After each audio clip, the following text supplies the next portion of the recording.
Мэргэжлийн арьсны эмч биш хүн эмчилгээний зориулттай тоног төхөөрөмж хэрэглэж арьсны гоо заслын үйлчилгээ үзүүлж байгаа тохиолдолд түгээмэл байгааг салбарын мэргэжилтнүүд төвшөмжилж байна. Иймээс эрүүл мэнд гоо сайхнаараа хохирохгүй байхын тулд эмнэлгийн стандарт болоод эмчийн туршлагыг сайтар судалсан үндсэн дээр үйлчилгээ авахыг сануулж байна. Дэлхийн нийт хөгжихийн ирээр гоё сайхан байх сонирхол улам бүр нэмэгдэж зөвдгөө баггүй мөнгө эргэлддэг бизнесийн салбар болсон. За үүнийг дагаад ашиг хонжоог чухалчилсан мэргэжлийн бус үйлчилгээ дийлгэрч иргэд эрүүл мэнд амьнасаараа хохирох тохиолдол гарч байгаа шалтгаан нөхцөлийг салбарын үзэгтэй. За эмнэлэг нээгээгүй ээжэж, эмнэлгийн ямар нэгэн зөвшөөрөлгүй, орчингүй, нөхцөлгүй байж ээж халдвар хамгийн их тарах энэ нөхцөлд эмчилгээний гоо заслын үйл ажиллагааг явуулж байна.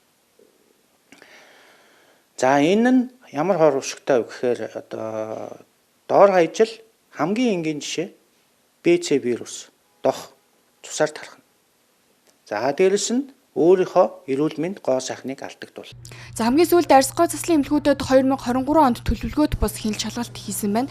За ингээд Монгол улсад мөрдөгдөж байгаа эмчилгээний гоо заслын стандартыг хугацаа алдалгүй шинжлэх шаардлагатай гэж үзсэн юм а. Харин энэ онд арьс гоо засал шүдний эмнэлгүүдэд төлөвлөгөөт шалгалт хийгнэ гэлээ.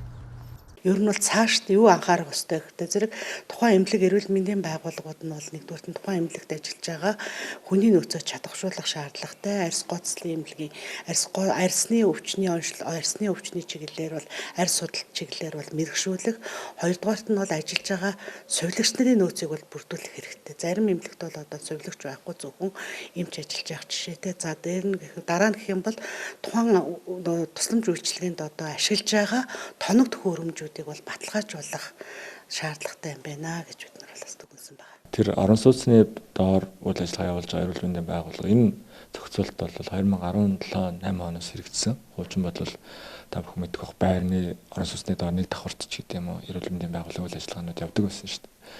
Энэ бол болохгүй маа. Одоо бол дандаа үйлчлэгний зориулттай барилга байгууламжинд цусгай зөвшөөрөл олгоно гэдэг юм чиглэлтэй зохицуулттай. За тэгвэл энэ чиглэлээр мэргэжлийн боловсон хүчин манай улсад ямар хэмжээнд бэлтгэгдэж байна вэ? Монгол Улсын хэмжээнд арьсны эмчийг эрүүл мэндийн яамны дэргэдэх эрүүл мэндийн хөгжлийн төв болон зангаахын шинжилгээ ухааны үндэсний сургуулийн мэргэжил дэвшлүүлэх институт гэсэн хоёр нэгжээр бэлтгэгддэг байна. За жилд бүр энэ хоёр байгууллага дээр нийлбэр дүнгээр 20-25 эмч бэлтгэгддэг байна. Арьсны эмч, арьс судлалын эмч болон гоо сайханч гэдэг хоёр мэргэжил бол тусдаа асуудал. Тэгэхээр иргэдийн дунд энэ хоёрыг нэг юм шиг ойлгоод байгаа юм л да. Тэгэхээр анагаахын шинжилгээ ухааны үндэсний их сургуулийн мэргэжил дэвшлүүлэх институтын хувьд бол хүний хэмж мэргэжлэр төгссөн шинэхэн эрүүл мэндийн салбарын боловсон хүчнүүдийг төгслийн дараах үндсэн мэргэжлийн сургалт буюу одоо иргэдийн дунд ярьдаг резидентийн сургалт гэдгээр арьсны эмчээр бэлтгэдэг. За 2021 онд эрүүл мэндийн сайдын тушаалаар ажлын хэсэг гараад бүх үндсэн мэргэжлийн сургалтын хөтөлбөрүүд жишг хөтөлбөртэй болсон байна.